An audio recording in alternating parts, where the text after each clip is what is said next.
आता शेतकऱ्याला ही चिंता आहे की आम्ही लाभार्थी आहोत, दुष्काळ तर जाहीर झालेला आहे, फुलला फुलाची पाकळी म्हणून जी काही मदत थोडीशी येते ती पण केवायसी केलं, आधार संलग्न केलं, बँकेशी लिंक केलं तरीही खात्यावरती पैसा का पडत नाही? मग यात कोण दोषी आहे? तांत्रिक अडचणी आहेत त्यांचा दोष मानला जातो का? सरकारचाच दोष आहे, सरकारला पैसे द्यायचेच नाहीयेत, मनस्थितीच नाहीये त्यांची पैसे देण्याची, फक्त कागदोपत्री व्यवहार चालू केलेले आहेत का मग शेतकऱ्याला आणखीन थोडंसं जागरूक होण्याची गरजेचं आहे, शिक्षित होणं गरजेचं आहे या गोष्टी.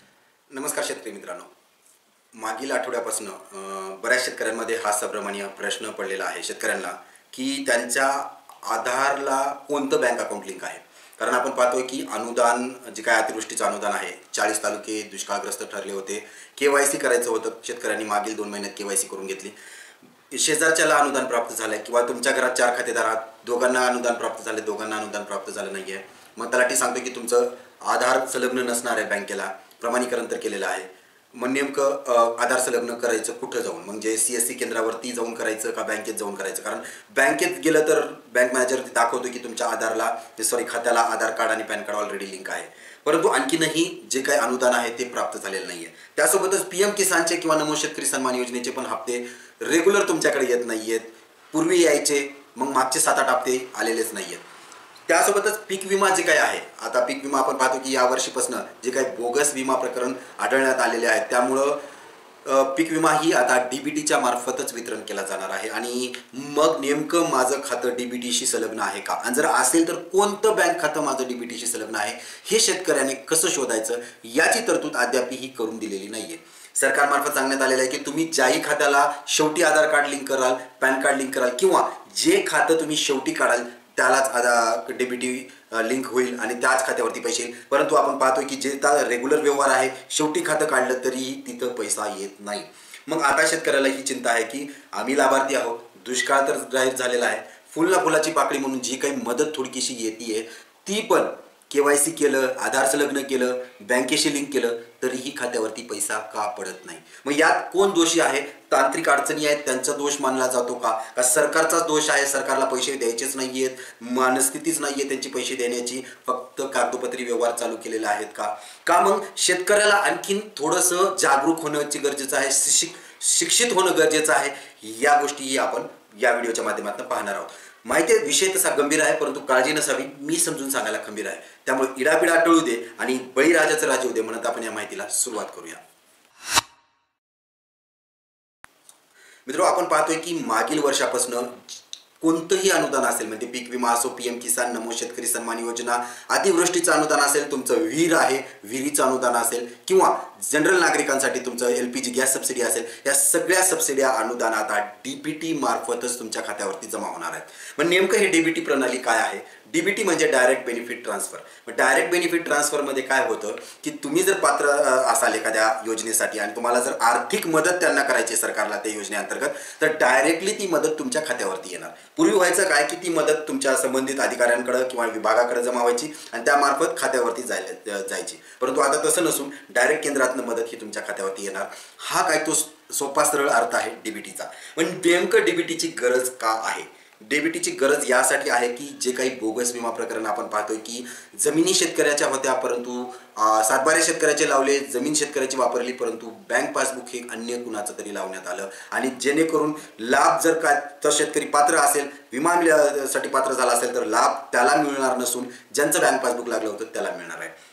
किंवा बऱ्याच ठिकाणी काय होतं की अतिवृष्टी झाली किंवा दुष्काळ पडला आणि तिथं पंचनामे केले जातात, पंचनाम्यामध्ये रिपोर्ट सादर केले जातात, त्यामध्ये गट नंबर, शेतकऱ्याचं नाव, त्याच्यानंतर बँकेचं तपशीलमध्ये त्याचा अकाउंट नंबर, IFSC कोड, मग ही जी काही माहिती वर पाठवली जाते केंद्राकडं मदतीसाठी किंवा पात्र लाभार्थी म्हणून जी काही माहिती वर पाठवली जाते त्यामध्ये बऱ्याच वेळेस टायपिंग एरर होऊ शकतो, त्यामुळे अकाउंट नंबर चुकू शकतात किंवा काही ठिकाणी काही वेळेस जाणून बुजूनही वेगळेच खाते जोडले जाऊ शकतात. त्यामुळं तुम्ही पात्र असून सुद्धा, दुष्काळग्रस्त असून सुद्धा तुम्हाला लाभ न मिळता अन्य कुणाला तरी लाभ मिळला जातो.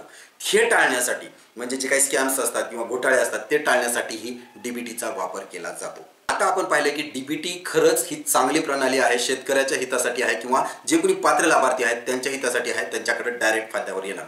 परंतु आजही आपण पाहतोय की जर ही योजना शेतकऱ्यासाठी राबवत असेल तर त्याचे बरेचसे तोटे आहेत ज्याला आपल्याला सामोरे जायला लागतं। मागील 15 दिवसापासून शेतकऱ्यांमध्ये गोंधळ उडालेला आहे। मग ते कोणतेही अनुदान मिळायचं असेल, त्याला या विम्याचं असेल किंवा PM किसानचं असेल, दुष्काळी अनुदान असेल, तर त्याला DBT ह्या प्रणालीवरतीच अवलंबून राहावं लागतंय। पण नेमकं DBT या प्रणालीवरती अवलंबून जर राहावं लागत असेल तर त्याचं खातं कोणत्या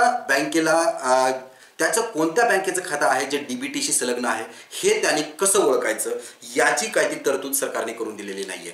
आपण पाहतोय की सरकारमार्फत सांगण्यात आलेलं आहे की जे खातं तुम्ही शेवटी काढाल किंवा ज्या खात्याला तुम्ही आधार आणि पॅन लिंक कराल तेच खातं तुमचं DBT खातं होईल आणि त्याच खात्यावरती तुमचे पैसे येतील। परंतु तसं होतंय का? वास्तविक परिस्थिती पाहता तसं अजिबात होत नाहीये।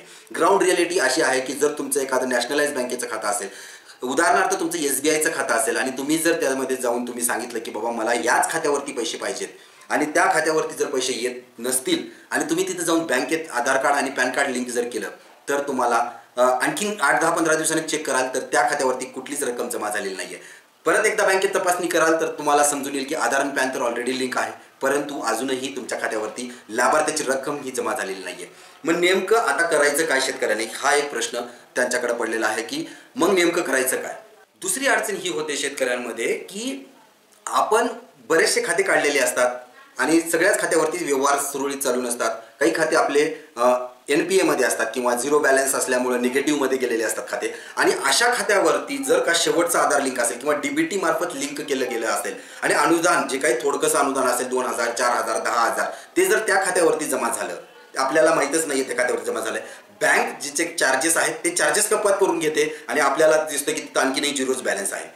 मग आपण ज्यावेळेस स्टेटमेंट काढतो त्यावेळेस लक्षात येते की तिथं पैसा आला होता परंतु डेबिट झालेला आहे। मग आता अशा सिच्युएशनमध्ये पण ही प्रॉब्लेम आहे की मला हे खातं नकोच आहे, हे खातं माझं आणखीनही निगेटिव्हमध्ये आहे आणि हे मला वापरायचंच नाहीये किंवा त्यामध्ये माझ्याकडं जे काही बँकेचं खात्याचं जे काही पासबुक आहे, ATM आहे ते माझ्याकडे उपलब्ध नाहीये, त्यामुळे मला याचं व्यवहार नाही करायचा आणि ते खातं मला बंद करायचं आणि किंवा DBT संलग्न हे खातं नकोय, मला दुसरंच खातं DBT संलग्न करायचं आहे। तर मग मी त्याच्यासाठी काय केलं पाहिजे? मग आपल्याला सांगितलेलं आहे की आधार आणि पॅन लिंक करा ज्या खात्याला पाहिजे त्या खात्याला, परंतु जर तुम्ही तसंही केलात तर त्याचाही काही फायदा होत नाही। मग हे काही तोटे आहेत। शेतकऱ्याला नेमकं दिशाभूल केली जाते का त्याची दिशाभूल होतीये का? मग शेतकऱ्याला स्वतःला जागृत करणं गरजेचं आहे। तर मला जो काही अनुभव आहे आणि ते मी वस्तुस्थिती जी पाहिलेली आहे त्यावरती मी सांगतो तुम्हाला की खरंच तुम्ही काही जरी केलं, किती जरी फेट्या मारल्या बँकेला, तर तुमचं खात्याला जे काही जुने काढलेले खाते आहेत, आधार कार्ड पॅन कार्ड जरी लिंक केलं तरीही त्यामध्ये DBT लिंक होत नाही। मग करायचं काय आहे? पर्याय क्रमांक 1 यावरती आपण बोलूया। पर्याय 1 आहे की तुम्हाला एक नवीन खातं काढणं आहे। आता पहा, तुम्ही म्हणाल की हे एक नवीन पर्याय म्हणजे आणखीन एक परत एक खातं, तर होय, सरकारमार्फतही जे काही PM किसानचे लाभार्थी असतील किंवा कुठलेही असेल, इंडियन पोस्ट पेमेंट बँकेचं खातं येत आहे। पोस्टातले 2 खात्याचा प्रकार आहे, त्यामध्ये एक प्रकार आहे IPPB म्हणजे इंडियन पोस्ट पेमेंट बँक। हे जो प्रकार आहे या प्रकारामध्ये जर तुम्ही खातं काढलात, मात्र 200 रुपयामध्ये खातं ओपन होतं, त्याचं तुम्हाला ATM भेटतं आणि ATM वरतीच अकाउंट नंबर लिहिलेला जातो, सेम डेला अकाउंट ओपन होतं। पोस्टात गेल्यानंतर पोस्ट मास्टर किंवा पोस्टमॅनच्या मार्फत तुम्हाला हे खातं काढलं जातं। त्यामध्ये तुम्हाला एक आधार कार्ड, पॅन कार्ड आणि पासपोर्ट साईज फोटो घेऊन जाणं आहे। एका दिवसात 24 तासात तुमचं ते खातं ॲक्टिव्ह होऊन जातं। इंडियन पोस्ट पेमेंट बँकेचं खातं हे जास्त प्रिफर केलं जातं DBTसाठी। त्यासोबतच जे काही शिष्यवृत्ती विद्यार्थ्यांना येते, शिष्यवृत्तीसाठी पण इंडियन पोस्ट पेमेंट बँकेच्या खात्याचं जास्त प्रमाणात वापर केलेला आहे, जेणेकरून शिष्यवृत्ती डायरेक्ट विद्यार्थ्याच्या खात्यावरती जमा होत आहे। तर हा एक पर्याय म्हणून सांगितला जातो शेतकऱ्यांसाठी। जर तुमचं कुठलंच खातं ॲक्टिवेट नसेल, DBTशी संलग्न नसेल, तर इंडियन पोस्ट पेमेंट बँकेचं खातं तुम्हाला काढणं गरजेचं आहे। आता इंडियन पोस्ट पेमेंट खातं तुम्हाला नको असेल तर तुम्हाला काय करायचं? जी कोणती इच्छुक बँक आहे तिथं जाऊन नुसतं आधार आणि पॅन लिंक न करता, KYC न करता, तुम्हाला एक NPCI म्हणजे NPCI नावाचा एक फॉर्म भेटतो, तो फॉर्म डाउनलोड करायचा आहे, तो फॉर्म भरायचा आहे आणि त्या बँकेत जमा करायचा आहे। NPCIचा फॉर्म भरल्यानंतर त्या बँकेत जमा केल्यानंतर आशा आहे की तुमचं DBT संलग्न खातं होईल। ही होती माहिती DBT काय आहे, DBTचे फायदे काय आहेत, तोटे काय आहेत। शेतकऱ्याला जर त्याचं खातं माहिती करून घ्यायचं असेल की कोणतं खातं DBTशी संलग्न आहे, तर त्यासाठी एक सोपा पर्याय मी तुम्हाला सांगतो की तुम्हाला तुमच्या आधारला मोबाईल लिंक पाहिजे। आधारला मोबाईल जर लिंक असेल तर तुम्ही आधार कार्डमध्ये डाउनलोड केल्यानंतर, आधार कार्डला लॉग इन केल्यानंतर आतमध्ये जेव्हा तुम्ही जाता आधार कार्ड डाउनलोडमध्ये, तिथं तुम्ही आधार बँक सीडिंग हे ऑप्शन सिलेक्ट करता, तर तिथं तुम्हाला दिसेल की कोणतं खातं तुमच्या आधारशी सीडिंग केलेलं आहे, किंवा जर नसेल तर इनॅक्टिव्ह म्हणून दाखवतं. म्हणजे तुम्हाला एक पर्याय आहे शोधण्यासाठी की खरंच तुमचं डीबीटीशी संलग्न खातं कोणतं आहे. तर यामार्फतही तुम्ही पाहू शकता की तुमचं डीबीटी मार्फत खातं कोणतं आहे. ही होती माहिती डीबीटीच्या बाबतीत. जर काय प्रश्न असतील तर कमेंट बॉक्समध्ये नक्की विचारा. माहिती कशी वाटली कमेंट बॉक्समध्ये नक्की कळवा. चॅनलला सबस्क्राईब करायला विसरू नका. धन्यवाद.